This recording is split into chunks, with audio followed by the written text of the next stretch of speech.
তাহলে ব্লুটুথের যেটা হচ্ছে তোমার ইন্ডাস্ট্রিয়াল সায়েন্টিফিক, শুনতেছো না? জি স্যার। তো অ্যাকচুয়ালি এরকম একটা ব্যান্ড আছে, আইএসএন ব্যান্ড। এটা একটা এক্সপেরিমেন্টাল ব্যান্ড। এটা ইউজ সবার জন্য, এটা ফ্রি অনেকটা। ইন্ডাস্ট্রিয়াল সায়েন্টিফিক মেডিকেল, এটা এই ব্যান্ডটার তুমি যদি কোনো একটা ডিভাইস ইয়ে করো, তখন তুমি এই ব্যান্ডটা ইউজ করে কমিউনিকেট করতে পারো। ঠিক আছে? ইন্ডাস্ট্রিয়াল সায়েন্টিফিক মেডিকেল, এই ফ্রিকোয়েন্সিটা।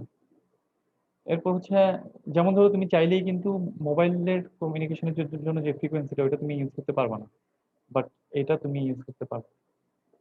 আচ্ছা, এরপরে হলো FHSS, frequency hopping spread spectrum. আমরা পড়ছি ব্লুটুথে এটা ইউজ করে, ব্লুটুথে frequency hopping spread spectrum use করে। এবং ব্লুটুথে দেখো, প্রতি সেকেন্ডে দেখো 1600 বার সে ফ্রিকোয়েন্সি চেঞ্জ করে। প্রতি সেকেন্ডে 1600 বার ফ্রিকোয়েন্সি চেঞ্জ করে। ঠিক আছে? আহ, এটা আসলে অনেক হাই। তাহলে ফ্রিকোয়েন্সি হোপিং, ফ্রিকোয়েন্সি চেঞ্জ করাটাই হচ্ছে লাভ দিচ্ছে। হোপিং মানে লাভ দেওয়া।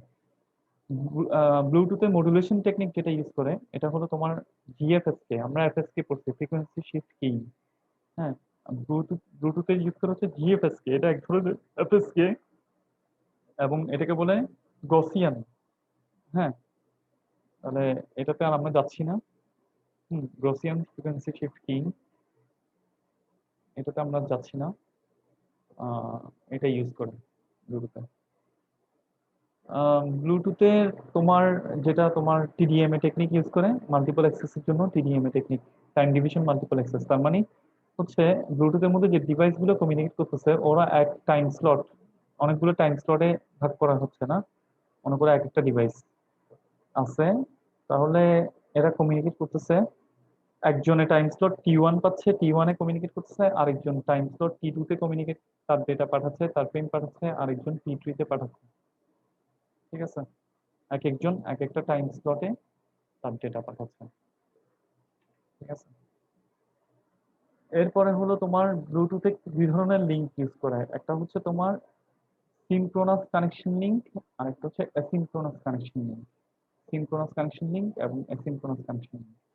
সিনক্রোনাস কানেকশন লিঙ্ক ইউজ করা হয় যখন তোমার তাড়াতাড়ি পাঠানোটা মোর ইম্পর্টেন্ট, ভুল হইলে সমস্যা নেই। ঠিক আছে? সিনক্রোনাস কানেকশনটা তখন ইউজ করা হয় যখন তোমার তাড়াতাড়ি ডেটা পাঠানোটা মোর ইম্পর্টেন্ট, কোনো ভুল হলে সমস্যা নাই। ঠিক আছে?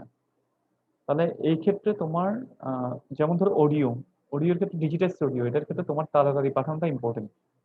অডিওতে মানে একটু সমস্যা, একটু কিছু একটা মিসিং হলে সমস্যা নেই। ঠিক আছে? তো এটার ক্ষেত্রে রিট্রান্সমিশন হয় না, যেহেতু ভুল হলে সমস্যা নাই, এটার ক্ষেত্রে রিট্রান্সমিশন নাই। আর অ্যাসিনক্রোনাস কানেকশন লিঙ্কটা তখন ইউজ করা হয় যখন তোমার ল্যাটেন্সি, দেরি হলে সমস্যা নেই, দেরি হলে সমস্যা নেই কিন্তু ভুল হওয়া যাবে না, তখন অ্যাসিনক্রোনাস কানেকশন লিঙ্কটা ইউজ করা হয়। এটার ক্ষেত্রে যদি কোনো একটা ভুল হয় তাহলে রিট্রান্সমিশন করা হয়। ঠিক আছে? কোনো একটা ভুল হলে সেটাতে আবার রিট্রান্সমিশন করা হয়। ঠিক আছে? ব্লুটুথে আরেকটা তোমার এলএলসির মতো লজিক্যাল লিঙ্ক কন্ট্রোল সাব লেয়ারের মতো একটা লেয়ার আছে, the logical link control and adaptation protocol, L2CAP।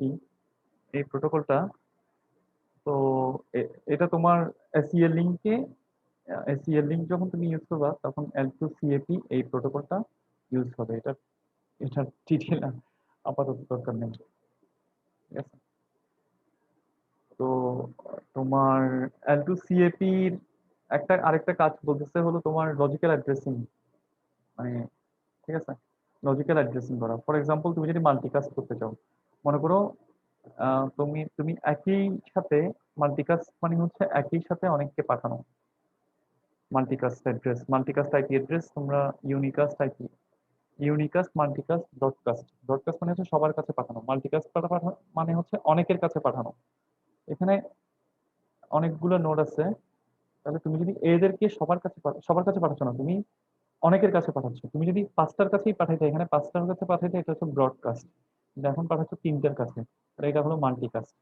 তাহলে মাল্টিকাস্ট অ্যাড্রেস, মাল্টিকাস্টের একটা অ্যাড্রেসিং লাগবে তোমার। তাহলে তুমি কোন অ্যাড্রেস কি ইউজ করে তুমি মাল্টিকাস্টিং করবা? ঠিক আছে?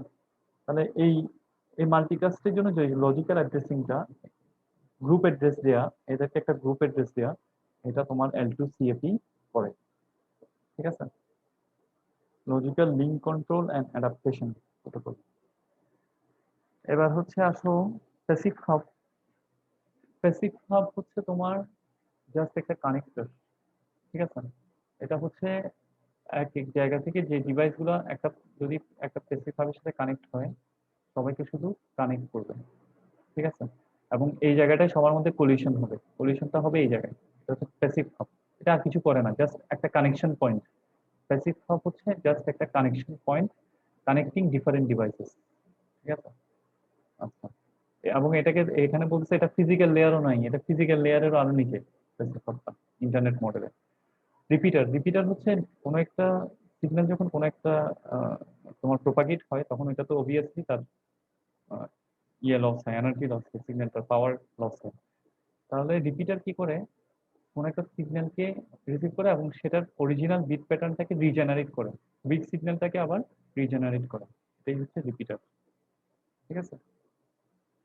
তাহলে কোন একটা ল্যানের ফিজিক্যাল, অবভিয়াসলি তাহলে রিপিটার ফিজিক্যাল লেংথ, ল্যানের যে একটা ফিজিক্যাল লেংথ ওটাকে এক্সটেন্ড করতে পারতেছো তুমি রিপিটার দিয়ে, কারণ রিপিটার ল্যানের মধ্যে দিয়ে যেতে যেতে তো তোমার সিগন্যাল লস হচ্ছে, সিগন্যালের স্ট্রেংথটা কমে যাচ্ছে। রিপিটার দিয়ে তুমি এটাকে আবার রিজেনারেট করে তুমি তাহলে ইফেক্টিভলি তুমি লাইনটাকে, ফিজিক্যাল লাইনটাকে এক্সটেন্ড করতেছে। এরপর হচ্ছে অ্যাক্টিভ হাব। অ্যাক্টিভ হাব হচ্ছে তোমার যেটা একই সাথে একটা হাব আবার একই সাথে রিপিটারেরও কাজ করতেছে। এটা হাব মানে অনেককে কানেক্ট করতেছে। ঠিক আছে? অনেককে কানেক্ট করতেছে, আবার এটা একটা রিপিটার, এটা সিগন্যালটাকে রিজেনারেটও করতেছে।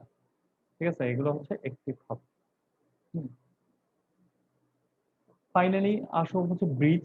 আমরা এটাকে এখন সুইচে সুইচ বলবো, যেহেতু আমরা সুইচেই দেখি আমাদের চোখের সামনে, ব্রিজ দেখা তেমন একটা যায় না, আমরা যেহেতু সুইচেই দেখি, তাহলে আমরা বলবো এটাকে সুইচ। এটা হচ্ছে ম্যাক অ্যাড্রেস দেখে ফরওয়ার্ড করতে পারে, সোর্স থেকে ডেস্টিনেশনে ম্যাক অ্যাড্রেস অনুযায়ী ফরওয়ার্ড করে। নর্মালি হাব কিন্তু ম্যাক অ্যাড্রেস চিনে না, এটা অনেকবার আমি ক্লাসের মধ্যে বলে ফেলছি অলরেডি। হাব ম্যাক অ্যাড্রেস চিনে না, এক জায়গা থেকে একটা পোর্ট দিয়ে যত ফ্রেম আসবে হাব কি করবে, অন্য সব পোর্ট দিয়ে ওগুলোকে পাঠিয়ে দিবে, তার মানে সে ম্যাক অ্যাড্রেস করতেই পারতেছে না। কিন্তু সুইচ কি করবে, ম্যাক অ্যাড্রেস দেবে, ম্যাক অ্যাড্রেস দিয়ে দেখে শুধুমাত্র যেই পোর্টের সাথে সেই ম্যাক অ্যাড্রেসের পিসি কানেক্টেড, শুধুমাত্র সেই পোর্ট দিয়ে সে, শুধুমাত্র সেই পোর্ট দিয়ে সে ওই ফ্রেমটাকে পাঠাবে, অন্য সবগুলো পোর্ট দিয়ে পাঠাবে না, সে ম্যাক অ্যাড্রেস পরে পরে ফ্রেমকে ফরওয়ার্ড করবে। এটাই হচ্ছে সুইচ বা ব্রিজ। ঠিক আছে? শেষ। তাহলে লেকচার এটা 29-30 শেষ। আর নেক্সট ক্লাসে আমি শেষ করে দেওয়ার চেষ্টা করবো, আর যদি না হয় তাহলে আরেকটা ক্লাস নিব আর কি। মোটামুটি 3টা ক্লাসের চেয়ে বেশি লাগবে না আর কোনো অবস্থাতেই। ঠিক আছে? আচ্ছা আচ্ছা, 3টা